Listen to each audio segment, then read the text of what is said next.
เด็กน้อยบางละเจล้านน้อยไปให้เป็นส่วนนะหูควมได้เด็กน้อยอยู่เขตดอยนี่สาบานกำลังลุกมาไปให้แต่ส่วนแล้วตอนนี้สาบานไปให้ไปส่วนน้องนกไข่น้อยเฮ็ดอาชีพการเลี้ยงสัตว์กันปลูกเข้าไห้เฮ็ดไห้เข้า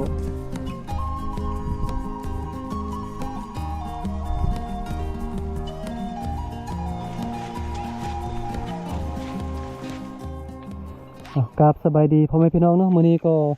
มาอยู่กับซองบาวลังคือเก่าเนาะมื้อนี้บาวลังก็จะพาพ่อแม่พี่น้องมาเที่ยวมาชมภาพบรรยากาศอยู่หมู่บ้านข้องสนเผากระมุอยู่เขตดอยเขตนอกเมืองอยู่กลางป่ากลางดอยแบบนี้เนาะมื้อนี้บาวลังก็เดินทางมาช่วงฤดูฝนซึ่งว่าตอนนี้ฝนก็ตกอยู่เนาะแต่บาวลังก็ยังตั้งใจมาเก็บภาพบรรยากาศแบบนี้มาให้พ่อแม่พี่น้องได้เบิ่งได้ชมกันเนาะเบิ่งเฮือนเขาเจ้าก็จะแต่งแบบติดกันไปแบบนี้เลยนะเดี๋ยวไปจะได้กับบาวลังก็จะพาพ่อแม่พี่น้องยางเที่ยวชมไปนำกันนะโอ้ขอกหมูอยู่นี่เลี้ยงอยู่กองเราเข้าแบบนี้เลย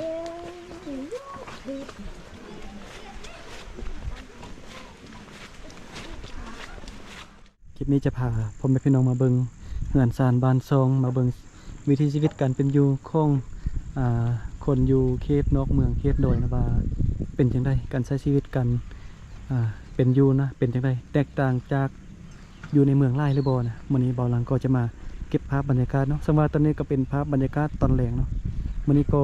ฝนตกหน่อยนึงบาวลังก็ถ่ายคลิปคือเก่าเนาะคือที่บาวลังได้บอกไปฟ้าจะแดดฝนจะตกบาวลังก็ยัง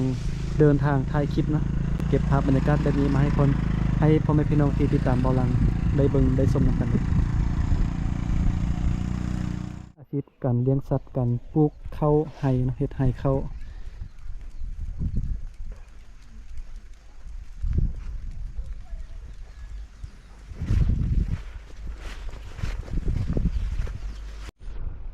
ตอนนี้ยางขึ้นมาสุดจอมดอยไปแล้วมาเก็บภาพมุมสูงเนาะ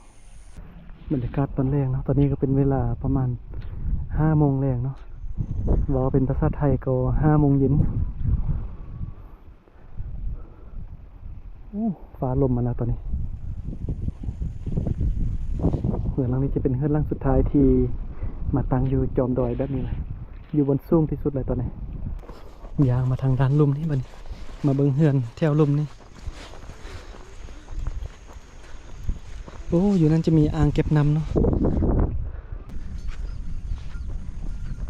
ทางด้านนั้นก็จะมีคอกหมูแล้วก็จะเอาเลี้ยงหมูไปทางด้านนี้เลย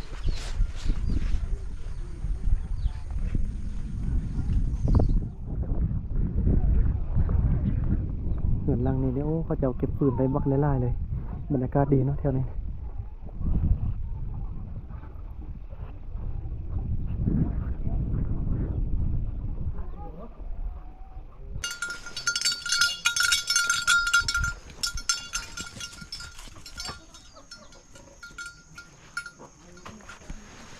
สบายดีอ้ายไปใส่ไปอาบน้ำบ่ไปใส่นี่มือระวังเลยระวังล้ม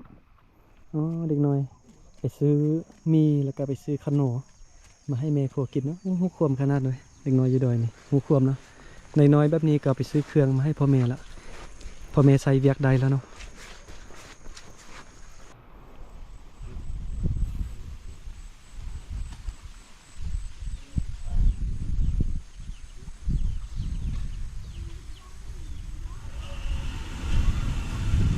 บ่าวหลังเห็นสะบานซี่เข้าเดี๋ยวไปเบิ่งเนาะ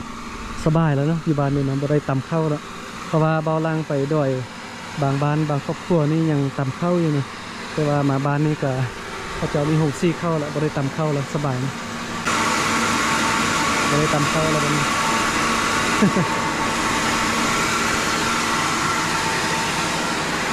มีหงซี่เข้าขนาดน้อยแล้วมีไฟฟ้าพร้อมเนาะสะดวกสบายแล้วบัดนี้ฟ้าหลังฝนนี่เขียวงามขนาดพวยพี่น้องเนาะธรรมชาติต้นไม้เขียวงาม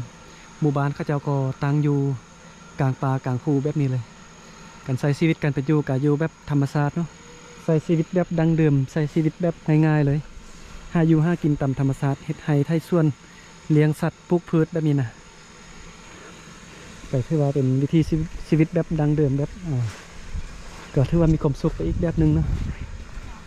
บ่วุ่นวายคือในเมืองสบายเลอะอย่ามา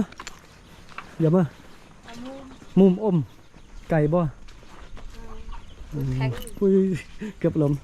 ลำบากเนาะยามฝนไปใส่เนาะบ่ไปให้แล้วที่ไปบ่ไปขุดมันมามือนี้ขุดมันขลขลำบานเนาะบ่ดีเพชรเวียกเนาะเฮ็ดให้เข้าให้ยังเฮ็ดมันแต่นี่เต้เฮ็ดไร่บ่ให้นะเฮ็ดช่องขนม3ขนมเฮ็ดพอกินเนาะไก่บ่ให้นี่ไก่แท้ไก่ว่าโอ้ย่างไปอ่ะย่างไปทางรถไปบ่ได้เต้ทางรถ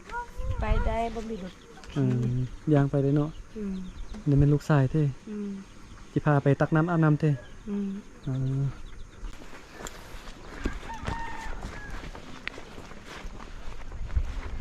ยอมมั้ยโยเด้ไก่บ่ให้นะจะเด็กน้อยเบิ่งละเจลานน้อยไปให้ไปส่วนนะหูควมได้เด็กน้อยอยู่เขตดอยนี่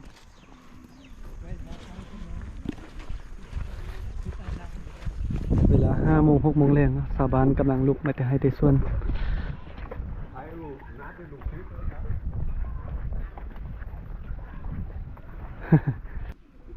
ชาวบ้านกำลังลุกมาแต่ให้แต่ส่วนแล้วตอนนี้เวลาประมาณ6 โมงยังแล้วตอนนี้โอ้ไปไกลบ่ให้นะย่างไปเนาะเอารถจักรไปสบายก็บ่มีทางไปบ่รถจักรนี่มียันเสียเนาะยันพุตุกก็นี่ชาวบ้านไปให้ไปส่วนมาบ่ไกลไล่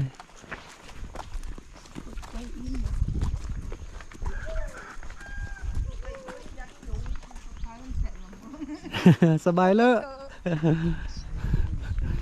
โอ้ไปเท่าไปให้ไปส่วนเพลียมากับเพียไม่เท่าเราน่าอายเราว่าต้องท่ายเราว่าน่าอายโอ้เห็นสาบานไปเยอะมั้ยป้าเถอะโยเล่ป้าเถอะแข็งแห้งเถอะไม่เท่า3 คนยังไปให้ไปส่วนเนาะแข็งแห้งขนาดเลยเอ้าพูดได้เมื่อกี้พูดดิ1มาขอบใจก่อนขอบใจนี่เลยใจตกใจโอเคแล้วเหียนให้เด็กน้อยขอบใจนะเวลาผู้ใหญ่เอาเครื่องให้หมอนี่คลิปนี่กับเบาลังขออนุญาตจบคลิปเพียงตัวนี้ก็เนาะเดี๋ยวคลิปต่อไปเบาลังจะเดินทางไปไส้กับมิเตฝากติดตามผลงานของเบาลังต่อไปเด้อ